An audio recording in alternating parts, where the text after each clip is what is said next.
Hi, a car is advertised for £3,000. So let's make some notes. Advertised for £3,000.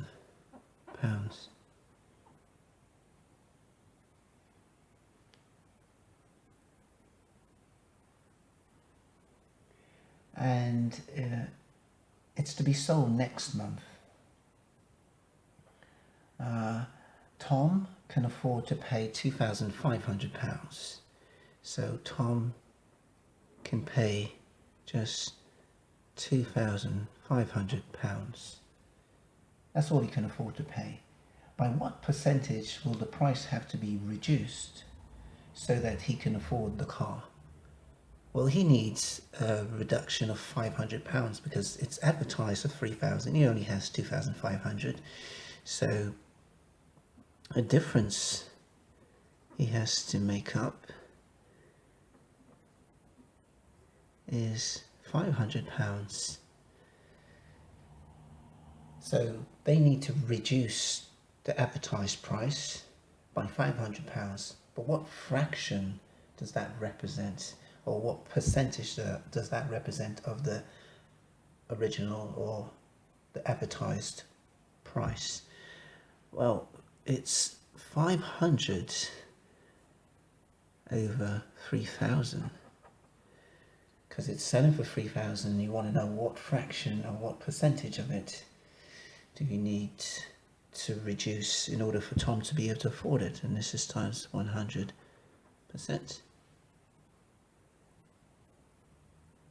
And this will give us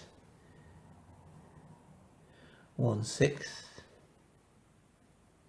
1/6, which is 16 2/3%. So advertised at £3,000, Tom can only afford 2,500, and so they need to reduce the price by £500, and that as a fraction of 3,000 is 16 2/3%.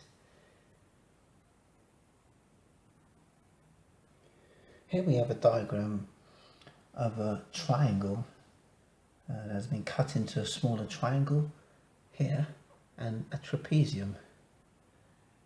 And we need to work out the area of the trapezium A, B, D, E.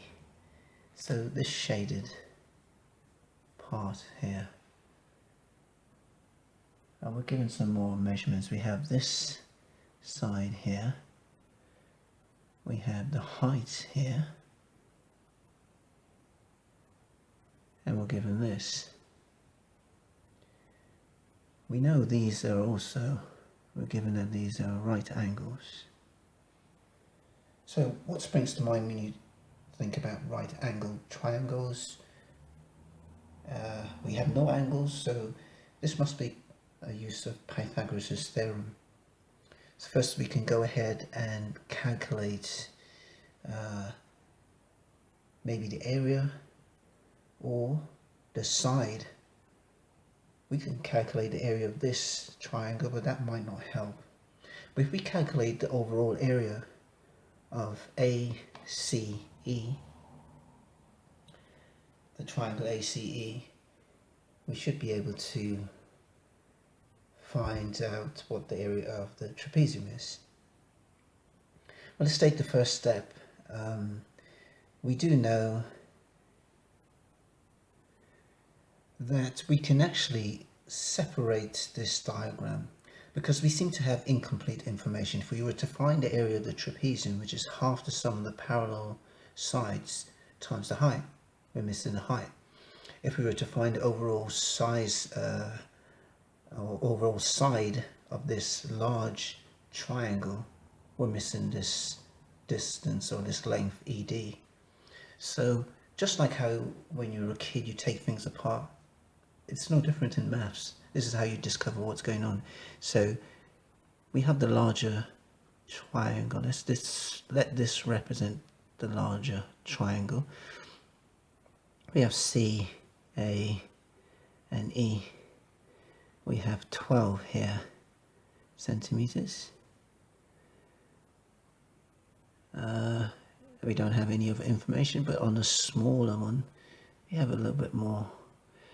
We have the height at 8 centimeters, and this side here at 11. So we have C, B, and D here. Well, this brings to mind that both of these are right angle triangles. So we have a case of similar triangles here. They have their angles are proportionate, and also their sides. So let's see what the scale factor is that will allow us to scale from the larger to the smaller. If you look at corresponding size, we have 8 over 12, so a scale factor is 8 over 12, which is equal to 2 over 3. And we can check that. If we were to scale from 12 down to 8, we multiply by the scale factor, which is 12 times 2 is 24, divided by 3 will give us 8. So we'll be able to scale down. What else can we calculate from the information you've given? Well, we also know that this triangle, we can actually calculate the side BC, which is something we can use to find additional information. So we can use Pythagoras' theorem. So we have BC squared is equal to 8 squared add 11 squared. This is 64 add 121, which gives us 185. So BC must be the square root of 185.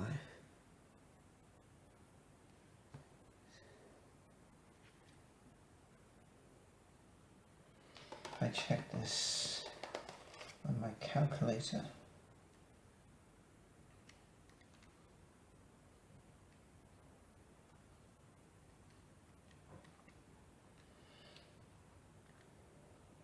that gives us approximately 13.6 centimeters. Another approach we can take is to find the corresponding side DC on the larger triangle, which is EC. Now we're scaling here. This scale factor allows us to scale from the larger to the smaller. The opposite would be the scale factor 3 over 2, which is just by calculating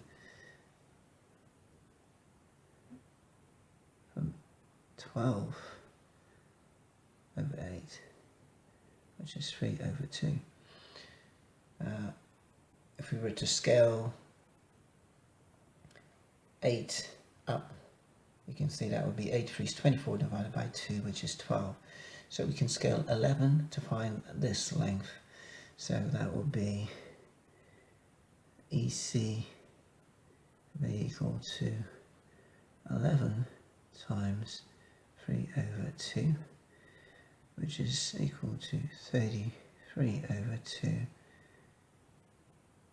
which is 16.5 centimeters. So this length here is 16.5 centimeters. Now we have the height AE and we have the length EC. What can we calculate? Well, we can calculate the area of the large triangle, and then we can subtract the area of the small triangle, because we have the base, and we know our formula is half the base times the height.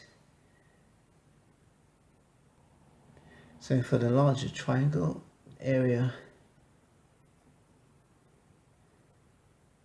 is half base times the height is equal to a half of 16.5 times 12. That gives us 16.5 times 6. Let's check what that gives us.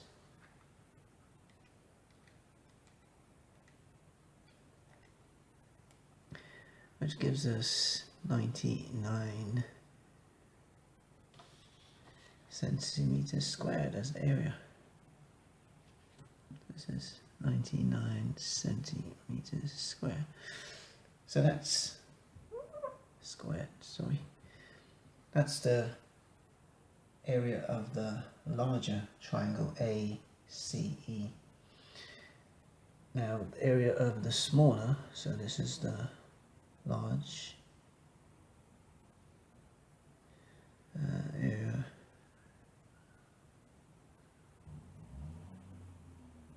of the small triangle, that's equal to half. The base is 11 times its height, which is 8. So that's half of 88, which is 44 centimeters squared. So just to visualize what we've done, we've calculated the overall area here of this triangle, and then we also calculated the area of the smaller one, BCD. So if we were to remove this area unshaded from this larger area, we'll have the area ABDE, the area of the trapezium, and that's simply done by subtracting the area of larger, which is 99 centimeters squared, and we subtract 44 centimeters squared. This gives us 55 centimeters squared.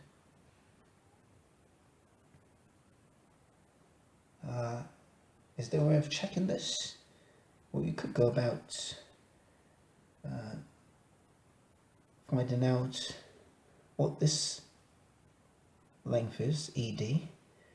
We know the overall length is 16.5, and if this is 11, then the difference between them, which is 5.5 centimeters, will give you this length, ED. And then you can use that to calculate the area of the trapezium, which is half the sum of the parallel sides, and we can actually do this mentally. The parallel sides are 8 and 12, which is 20 centimeters. We've just calculated the difference between this length and this length to find that this is actually 5.5 centimeters. So we have the area is half the sum of the parallel sides.